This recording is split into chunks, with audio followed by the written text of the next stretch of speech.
यह सामान्य विज्ञान की सीरीज का पार्ट 23 है, जो कि आने वाले railway, NTPC, group D, SSC, CHSL, CGL, banks आदि एग्जाम के लिए काफी हेल्पफुल है।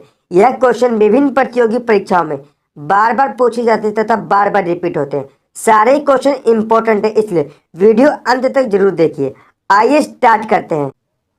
प्रश्न नंबर 1, अमरबेल निम्न में से उदाहरण है। तो दोस्तों, अमरबेल निम्न में से परजीवी का उदाहरण है। इसका ऑप्शन नंबर 20 का ठीक हो जाएगा। अमरबेल एक पैरासाइट होता है। आइए इस क्वेश्चन से रिलेटेड इंपॉर्टेंट फैक्ट डिटेल में बात करते हैं अमरबेल के बारे में। अमरबेल में क्लोरोफिल नहीं पाया जाता, इसलिए यह अपना भोजन स्वयं नहीं बनाता है। यह अपना भोजन प्राप्त करने के लिए दूसरे पादपों पर निर्भर रहता है। अमरबेल को परजीवी यानी पैरासाइट कहा जाता है, क्योंकि यह अपने परपोषी पादप को अमूल्य पोषकों से वंचित कर देता है, इसलिए यह परजीवी यानी पैरासाइट कहलाता है। दोस्तों, इसमें एक टर्म आया है परपोषी। क्या होता है दोस्तों? अमरबेल जिस वृक्ष या पादप पर लिपटा रहता है उसे पादप को परपोषी कहते हैं। दोस्तों, बात करते हैं स्वपोषी की। वह जीव जो अपना भोजन स्वयं बनाता है वह स्वपोषी कहलाता है। बात करते हैं मृत जीवी के बारे में। वह जीव जंतु जो विघटित जैविक पदार्थों से पोषक तत्व प्राप्त करते हैं वह मृत जीवी कहलाते हैं। दोस्तों, इस क्वेश्चन से इतने इंपॉर्टेंट फैक्ट बन सकते थे। नेक्स्ट क्वेश्चन, प्रश्न नंबर 2, जीभ का कौन सा भाग कड़वा स्वाद चखता है? तो दोस्तों, जीभ का पश्च भाग कड़वा स्वाद चखता है। इसका ऑप्शन नंबर 20 का ठीक हो जाएगा। दोस्तों, मनुष्य के जीभ में स्वाद कलिकाएं पाई जाती है। कितनी पाई जाती है? दोस्तों, यह क्वेश्चन रेलवे एएलपी 2018 में बन चुका है कि मनुष्य के जीभ में कितनी स्वाद कलिकाएं पाई जाती हैं। तो आप बताएंगे 2000 से लेकर 8000 के बीच में स्वाद कलिकाएं पाई जाती हैं। दोस्तों, मनुष्य का जीभ का चित्र अंकित करें तो इस प्रकार होगा। जो इधर होता है यानी पश्चिम भाग में कड़वा स्वाद होता है, जबकि अग्र भाग में मीठा स्वाद होता है। अगर यहाँ बात करें तो इधर सोर और यहाँ पर सोल्टी भाग होता है। नेक्स्ट क्वेश्चन,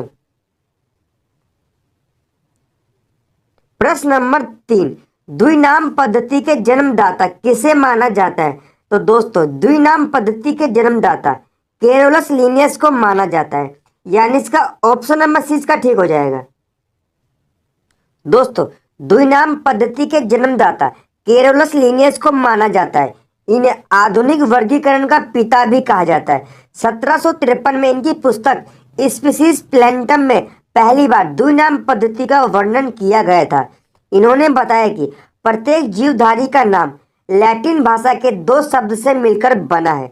प्रथम शब्द वंश नाम तथा जो दूसरा शब्द होता है ये जाति का नाम दर्शाता है। जैसे मनुष्य का जो वैज्ञानिक नाम है होमो सोपियंस है। जो होमो होता है यह वंश नाम तथा जो आपका सोपियंस है यह जाति का नाम दर्शाता है। नेक्स्ट क्वेश्चन, प्रश्न नंबर 4, एक वक्रीय दर्पण जिसमें परावर्तन सतह अंदर की ओर वक्रीय होती है उसे क्या कहा जाता है? तो दोस्तों, ऐसा दर्पण जिसका परावर्तन सतह अंदर की ओर कर्व होता है उसे कॉनकेव मिरर यानी अवतल दर्पण कहते हैं। क्या कहते हैं? कॉनकेव मिरर यानी अवतल दर्पण कहते हैं। दोस्तों, बात करते हैं अवतल दर्पण के बारे में। इसका प्रयोग टॉर्च, गाड़ियों के हेडलाइट तथा डेंटिस्ट इसका प्रयोग करते हैं। इसका परावर्तक सतह अंदर की ओर मुड़ा यानी दबा रहता है। दोस्तों, बात करते हैं उत्तल दर्पण यानी कॉन्वेक्स मिरर के बारे में। इसका परावर्तक सतह बाहर की ओर उभरा रहता है। नेक्स्ट क्वेश्चन, प्रश्न नंबर 5, निम्नलिखित में से केकड़ा का वैज्ञानिक नाम क्या है? दोस्तों, निम्नलिखित में से केकड़ा का जो वैज्ञानिक नाम है वह कार्सिनस होता है। क्या होता है? कार्सिनस होता है, यानी इसका ऑप्शन नंबर इसका ठीक हो जाएगा। दोस्तों, अगर हम इस क्वेश्चन के ऑप्शंस की बात करें तो पहला भेनियस या बिच्छू का वैज्ञानिक नाम होता है, जबकि एकलोपेंट्रा जो होता है यह कनखजुरा यानी गोजर का वैज्ञानिक नाम होता है। नेक्स्ट क्वेश्चन, प्रश्न नंबर 6, निम्नलिखित में से डेविल फिश किसे कहते हैं? दोस्तों, निम्नलिखित में से ऑक्टोपस को डेविल फिश कहा जाता है, यानी इसका ऑप्शन नंबर 20 का ठीक हो जाएगा। दोस्तों, बात करते हैं ऑक्टोपस के बारे में। यह मोलस्का संघ से संबंधित है। इसे डेविल फिश कहा जाता है। यह इनवर्टेब्रेट होता है तथा कार्निवोरस होता है। इसका जो साइज होता है यह 1 इंच से लेकर 16 फीट तक हो सकता है। दोस्तों इसकी विश्व भर में 289 प्रजाति यानी 289 प्रजातियां पाई जाती है। इसके अंदर 3 हाथ होते हैं तथा 8 लेग्स होते हैं। दोस्तों इस क्वेश्चन से इतने इंपॉर्टेंट फैक्ट बन सकते थे। अगर आपको वीडियो हेल्पफुल लगती है, वीडियो को लाइक, शेयर और चैनल को जरूर सब्सक्राइब करिए। नेक्स्ट क्वेश्चन, प्रश्न नंबर 7, निम्नलिखित में से सादिश राशि का चयन करिए। दोस्तों निम्नलिखित में से जो बल होता है यह सादिश राशि होता है, बाकी सभी ऑप्शन जो है यह सभी आदिश राशि के उदाहरण है, जबकि जो बल होता है यह सादिश राशि का उदाहरण है। दोस्तों आदिश और सादिश होता क्या है? देखिए दोस्तों, आदिश राशि वो होती है जिन भौतिक राशियों को व्यक्त करने में केवल परिमाण की आवश्यकता होती है, दिशा की नहीं, उन्हें आदिश राशि कहते हैं। जैसे समय, ताप तथा कोण। बात करते हैं सादिश राशि के बारे में। जिन भौतिक राशियों को व्यक्त करने में परिमाण के साथ साथ दिशा की भी आवश्यकता होती है, उन्हें सादिश राशि कहते हैं, जैसे बल। नेक्स्ट क्वेश्चन,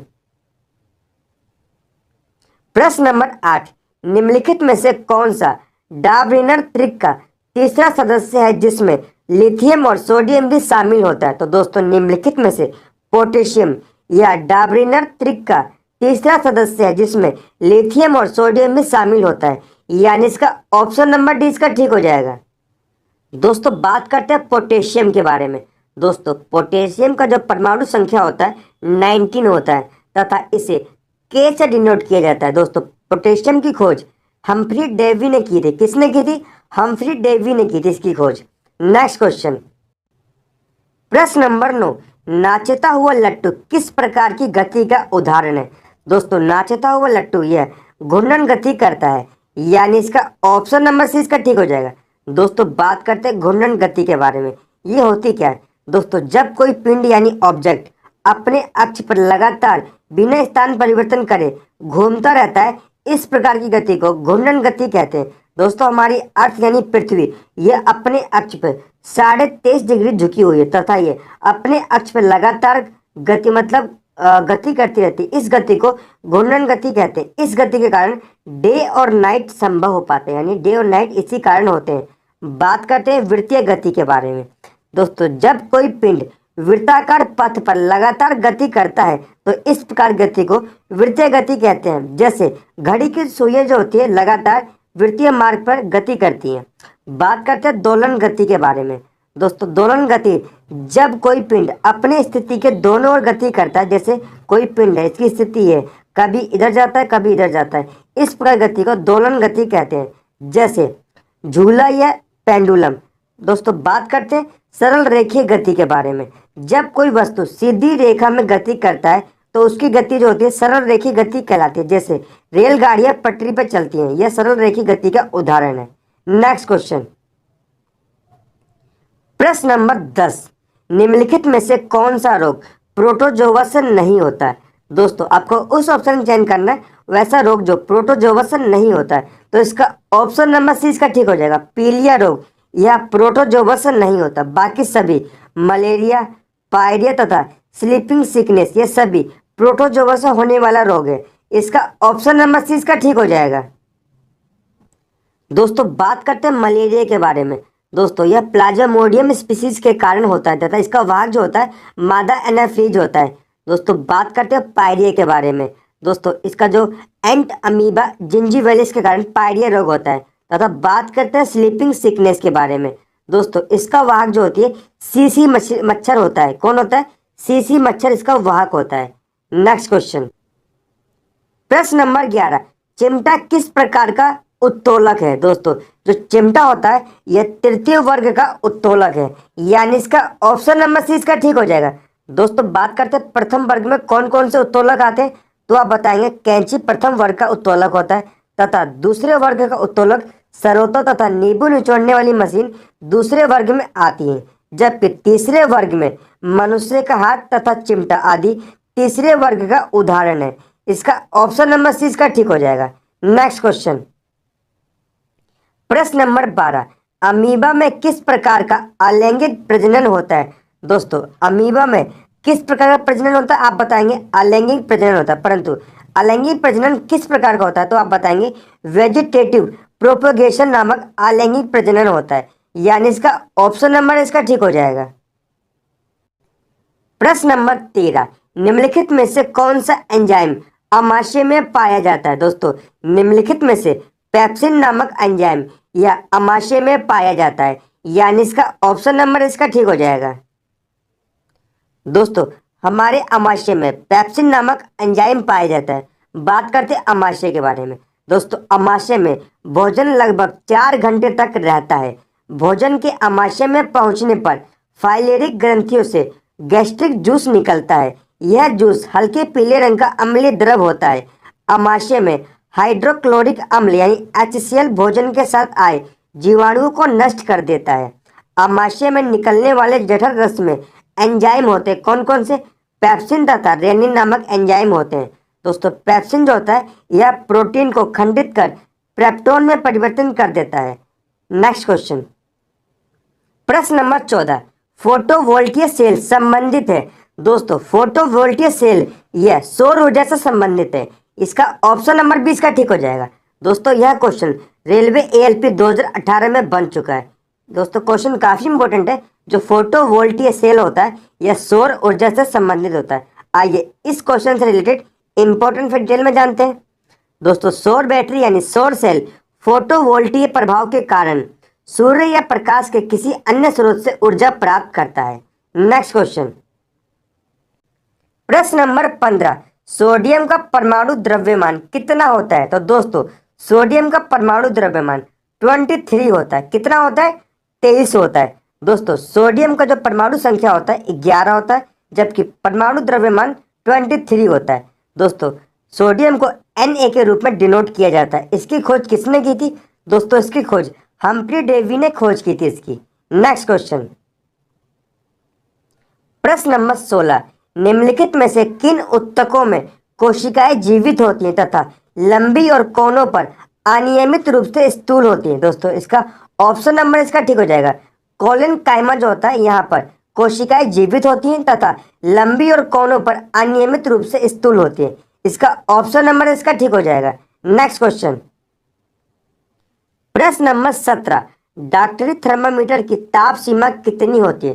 तो दोस्तों, डॉक्टरी थर्मामीटर की ताप सीमा होती है 35 डिग्री सेल्सियस से लेकर 42 डिग्री सेल्सियस के बीच में होती है, यानी इसका ऑप्शन नंबर डी इसका ठीक हो जाएगा।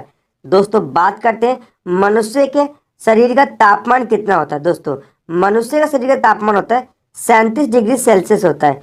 ऊष्मा का सीजीएस मात्रा कैलोरी होता है तथा कैलोरी को CAL से डिनोट किया जाता है। दोस्तों, ऊष्मा का जो SI मात्रक होता है जूल प्रति सेकंड होता है। नेक्स्ट क्वेश्चन,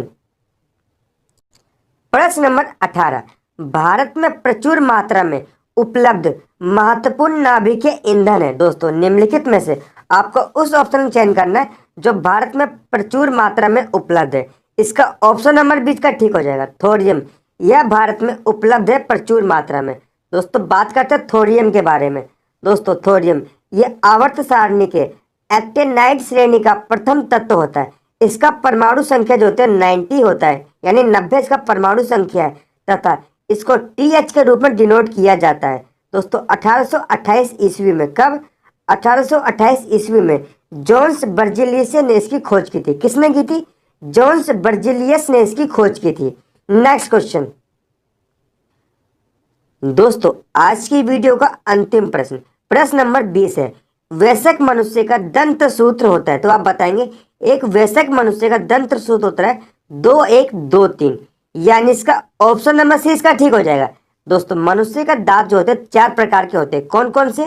पहला कैनाइन, दूसरा इंसीजर INCISOR, तीसरा जो होता है मोलर, चौथा होता है प्री मोलर। दोस्तों, दूध के दांतों की संख्या 20 होती है, जबकि मनुष्य के जो दांत होते हैं एक वयस्क मनुष्य के 32 दांत होते हैं। दोस्तों, आज की वीडियो से इतने इंपॉर्टेंट क्वेश्चन बन सकते हैं। अगर आपको वीडियो हेल्पफुल लगी हो, वीडियो आपको पसंद आई हो तो वीडियो को लाइक करिए, चैनल को सब्सक्राइब करिए।